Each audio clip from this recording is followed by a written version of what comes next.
यस्मात् नरिते विजयन्ते जनासो यं युध्यमाना यवसे हवन्ते यो विश्वस्य प्रतिमानं बभूवो यो अच्युतच्यो सजना स इंद्र।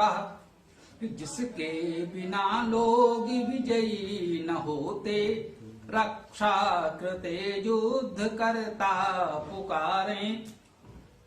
जो विश्व का दिव्य प्रतिमान होकर अचल को करे चल वही इंद्र लोगों।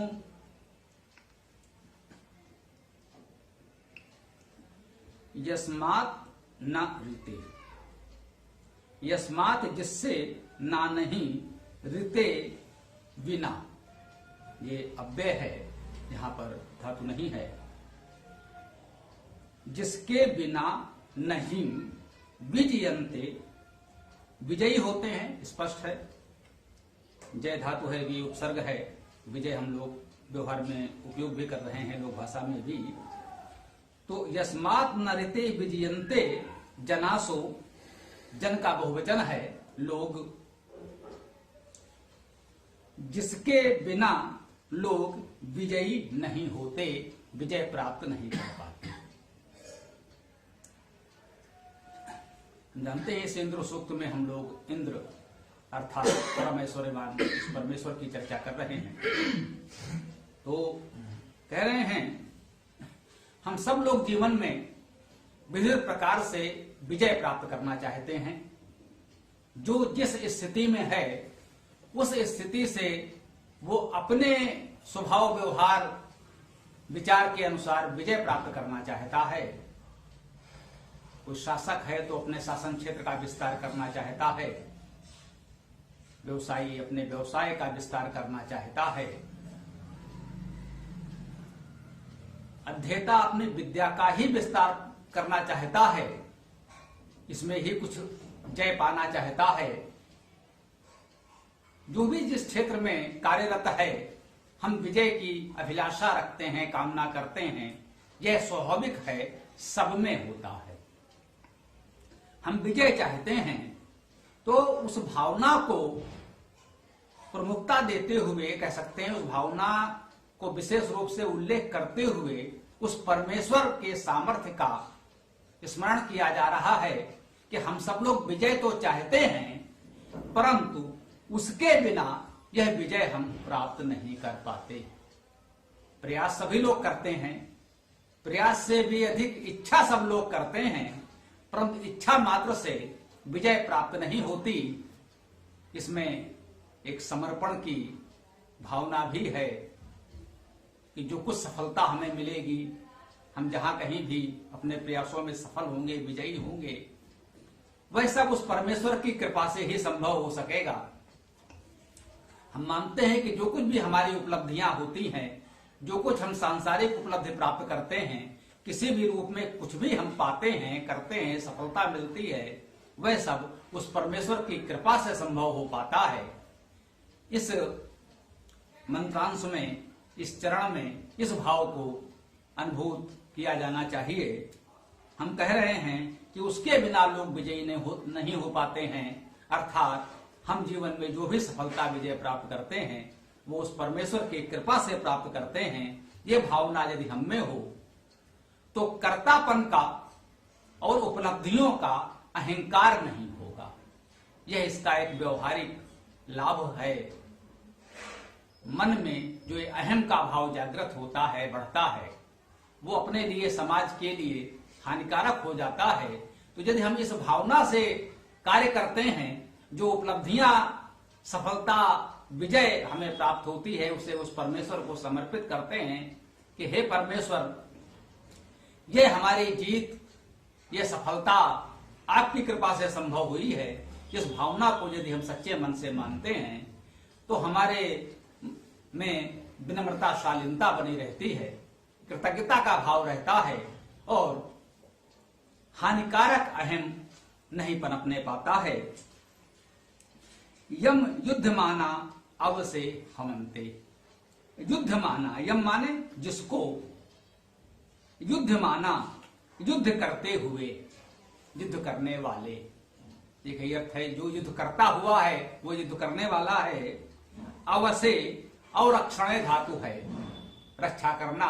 अवसे अर्थात रक्षा के लिए।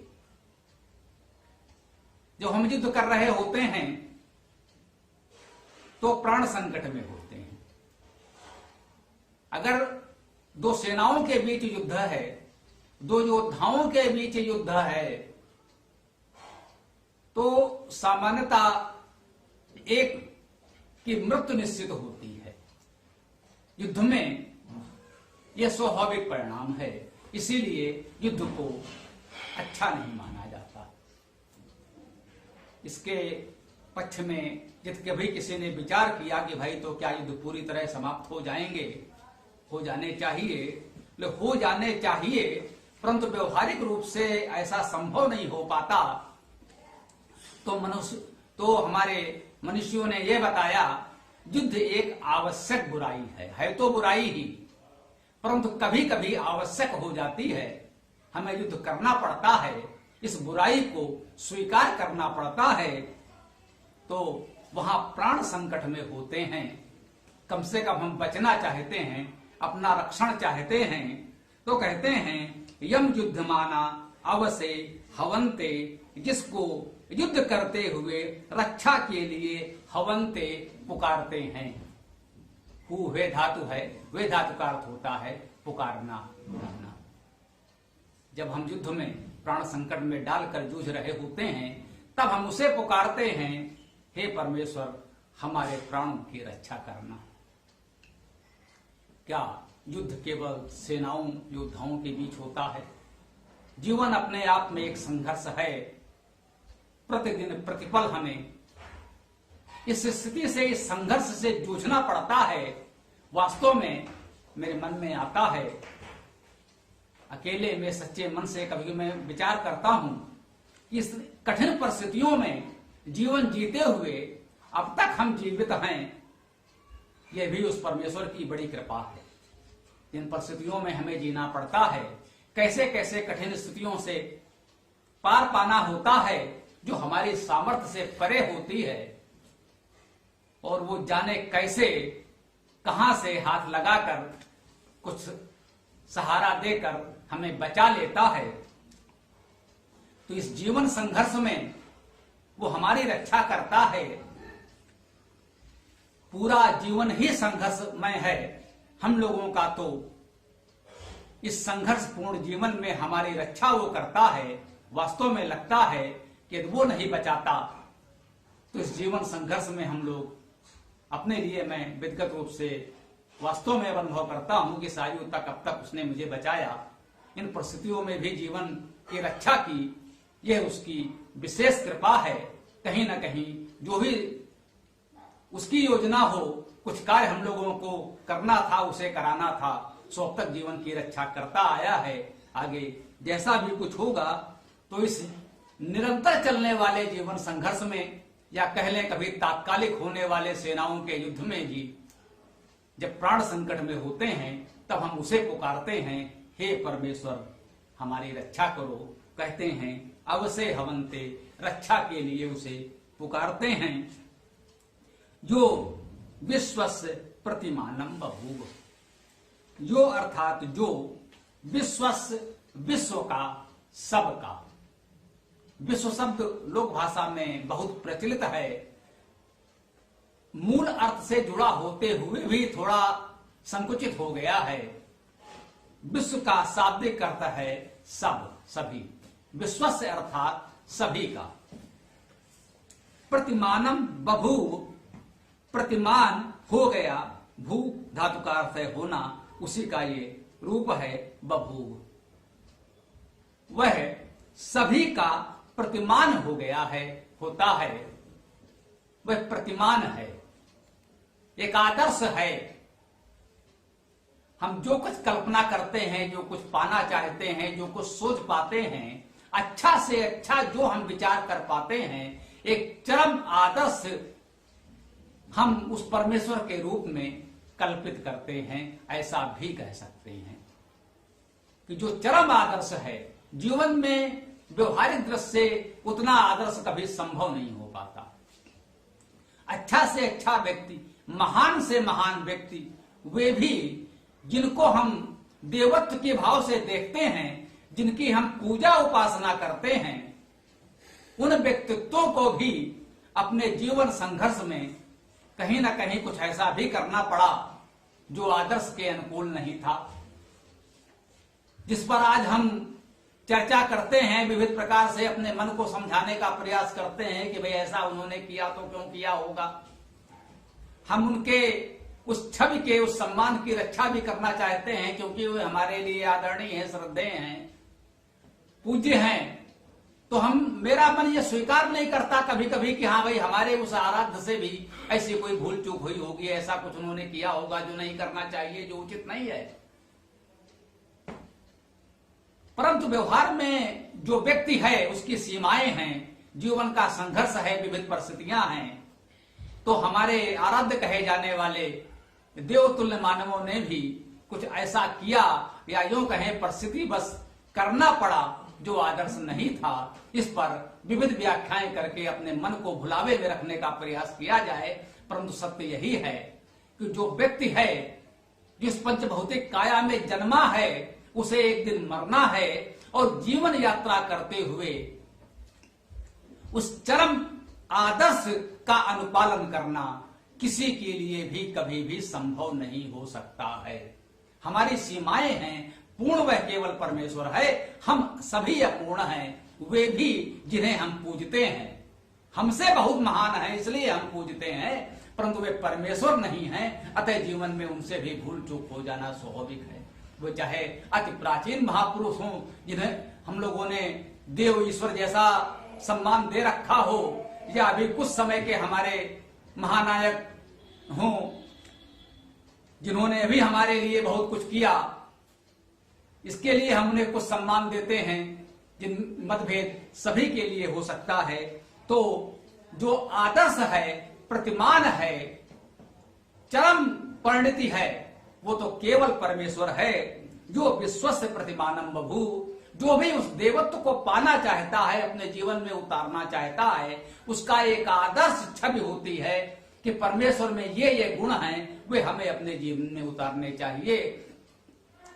भले ही 100% इसमें हम सफल न हो, लेकिन एक हमारा लक्ष्य होता है, एक आदर्श प्रतिरूप होता है, एक प्रारूप होता है, जिसके हम पाना चाहते हैं, वहां तक पहुंचना चाहते हैं, जाना चाहते हैं, भले ही व्यवहारिक रूप से यह संभव न हो।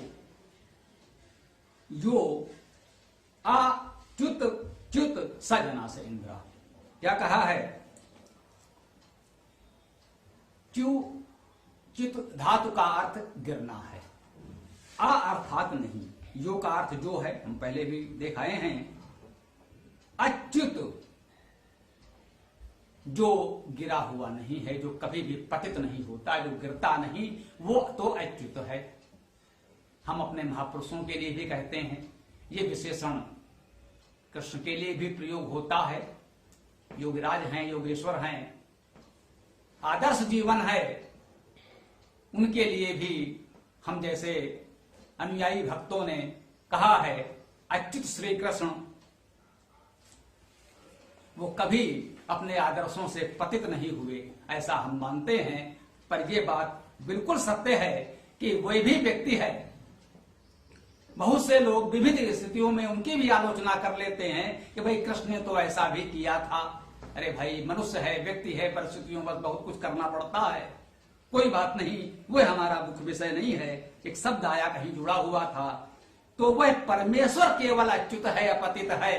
मनुष्य कहीं ना कहीं थोड़ा बहुत तो फिसल जाता ही है, वो चाहे कितना भी महान क्यों ना हो। अच्युत च्युत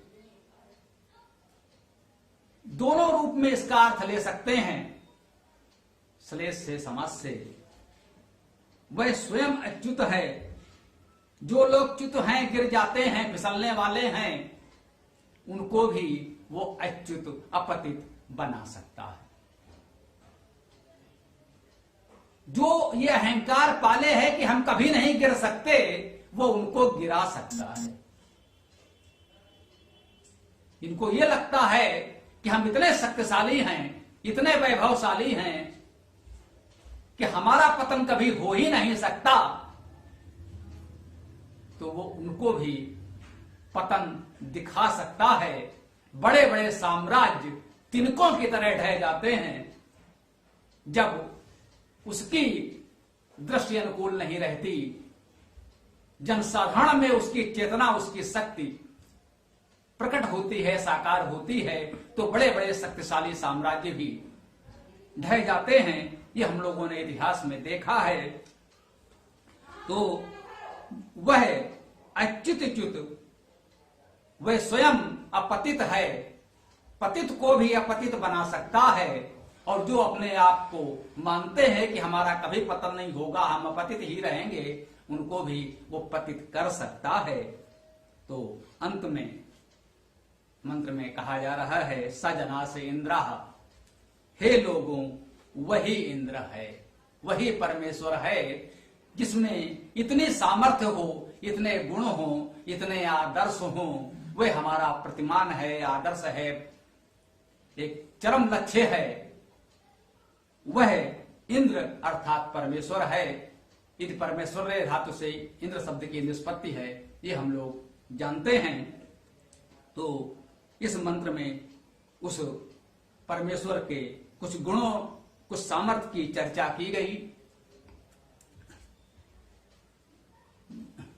तो आज की चर्चा को हम यहाँ विराम दें।